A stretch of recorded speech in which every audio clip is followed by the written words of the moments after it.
محنت کوئی نہیں، زمینیں ٹھیکے پہ دے دیتے ہیں اور خود بیٹھ کے حقے پیتے رہتے ہیں، تاش کھیلتے رہتے ہیں۔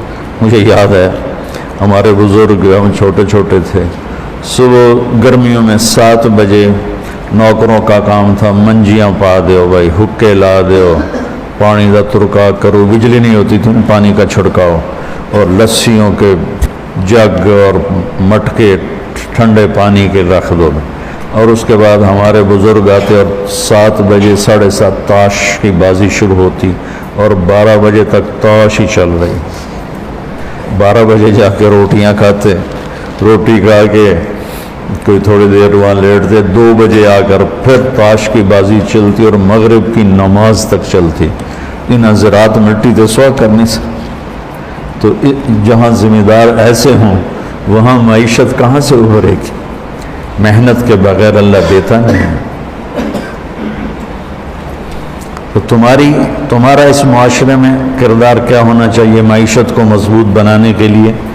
کہ تم لوگوں کو سود کے بغیر معیشت سمجھاؤ، سچ بولنے پر معیشت کے نفع سمجھاؤ، دیانتداری پر معیشت کے نفع سمجھاؤ۔ تو ملک کے عزت کے ساتھ چلنے کے لیے ضروری ہے کہ وہ خوشحال ہو۔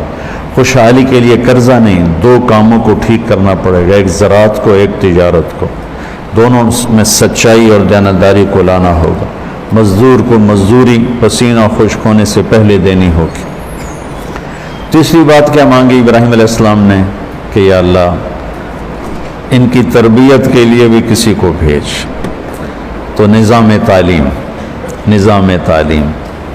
میں اسکولوں کے نظام تعلیم کو روتا رہتا ہوں، لیکن ہمارے تو مدرسوں کا نظام تعلیم بھی ایسا ہے کہ اس سے نکل کر جو بچہ باہر آتا ہے، اللہ کی قسم اس بچے کی قربانی میں کبھی شک نہیں کرتا، بلکہ اس کو دونوں ہاتھوں سے سلام کرتا ہوں کہ اس نے 11 سال اپنی زندگی ایک 4 دیواری میں دے دی، لیکن جب وہ نکلتا تو ایک منفی ذہن لے کر نکلتا ہے، نہ اسے قرآن کے ساتھ مناسبت ہوتی ہے، نہ حدیث کے ساتھ مناسبت ہوتی ہے، نہ اسے شریعت پر گہری نظر ہوتی ہے، وہ صرف چند فقہی مسائل جانتا ہے۔ تو کہا یا اللہ ایک نبی بھیج جو ان کے اخلاق بھی بنائے، جو ان کو تزکیہ بھی سکھائے، ان کا تزکیہ بھی کرے، ان کو کتاب بھی سکھائے۔ تو آپ علماء انبیاء کے وارث بننے والے ہو، آپ امت میں جاؤ تو ان کو فرقہ واریت میں نہ پھنساؤ، انہیں ان کو دین سمجھاؤ، انہیں دین کی طرف لے کر آؤ۔ ایک پرانی بات ہے، ایک پروفیسر رائمنڈ آیا اور چلنا شروع کیا، پھر مجھے ملے، کہنے لگے میں رائمنڈ آیا اور 1 ہفتہ میں چپکے سے رہا، تشکیل نہیں کرائی، اور ہر مجلس کو میں نے اٹینڈ کیا کہ کسی مجلس میں مجھے کوئی فرقہ واریت کی بات ملے، لیکن 7 دن میں ایک مجلس میں بھی کسی فرقے کے خلاف جب میں نے بات نہیں سنی تو پھر میں نے چلا لگایا۔ میں نے کہا تم تو 7 دن کہہ رہے ہو، میں نے 7 سال رائمنڈ میں پڑھا، میں اپنے استادوں کو جو مر گئے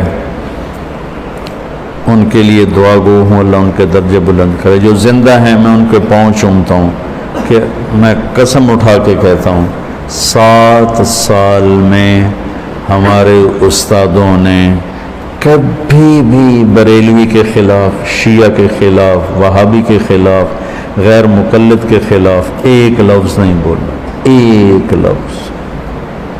انہوں نے ہمارے ذہنوں کی تختی صاف کی اور اس میں کوئی منفی چیز لکھنے نہیں دی۔ یہی میں تم میں چاہتا کہ اللہ کرے تم ایسے زہریلے نہ بنو، دیوبندیت تمہارے بنیان کی طرح ہو اور امت پناہ تمہارے کرتے کی طرح ہو کہ سب کو سینے سے لگا۔ میں یہ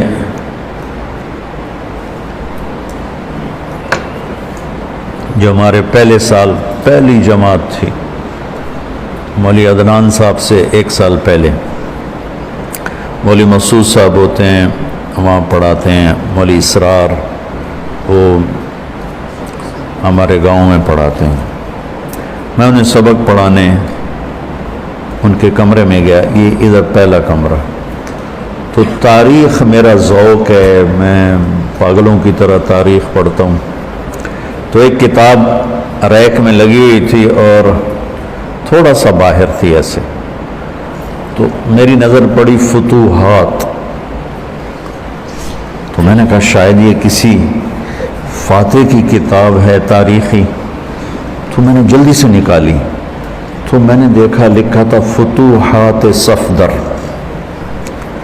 تو نیچے میں نے پڑھا نہیں تو میرے جی میں آیا کہ صفدر تو کوئی فاتح نہیں گزرا، کیونکہ دنیا کے جتنے بڑے فاتح ہیں اللہ کا فضل ہے، مجھے ان کے نام یاد ہیں. ان کی چنگیز خان کی بیوی کا نام برتائی بیگم تھا، ہلاکو خان کی بیوی کا نام دقوزہ تھا، اور ہلاکو کے بڑے بیٹے کا نام تھا جوجی، وہ حرام کا تھا لیکن اس نے اس کو سلطنت میں حصہ دیا. اور چھوٹے کا نام تھا اغدائی، اور اس سے چھوٹا تھا چغتائی، اس سے چھوٹا تھا طلوئی، اور جوجی کا بیٹا تھا اباکا، اور اباکا کا بیٹا تھا برکا. مجھے یوں ان کے نام یاد. تو اب میں کوئی مطالعہ کر کے تھوڑا ہی آیا ہوں. میں نے کہا صفدر کون سا فاتح ہے، نام فتوحات صفدر. تو پھر میں نے اندر دیکھا تو میں نے اپنا سر پیٹ لیا. وہ امین صفدر اکاڑوی صاحب نے جو غیر مقلدوں سے مناظرے کیے، وہ کتاب بنی ہوئی تھی، اور فتوحات صفدر. اگر سبحان اللہ، واہ واہ کیا علم ہے کہ مسلمانوں سے لڑائی کو فتوحات. بھلا مناظرے کرنا بھی کوئی دین کا کام ہے؟ مناظرے کرنا تو نری کے نری تباہی اور بربادی کا کام. چونکہ ہمارے علماء تاریخ نہیں پڑھتے اور ان کو واہ واہ کرنے والے ہر جگہ مل جاتے ہیں. اور واہ واہ کرنے والوں کا تو حال ہی ہے. ایک پیر صاحب سے ہم ملنے گئے، بڑے پیر صاحب، لاکھوں مرید اور بڑے نیک، ایسے نہیں کہ کوئی جاہل، بڑے عالم فاضل.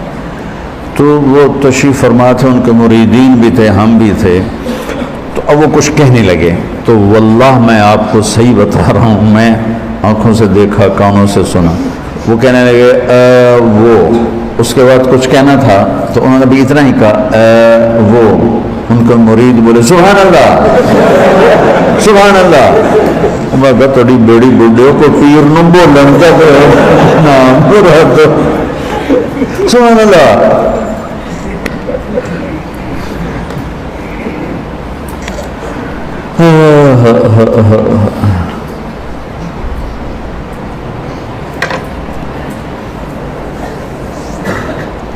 تو کسی ملک کی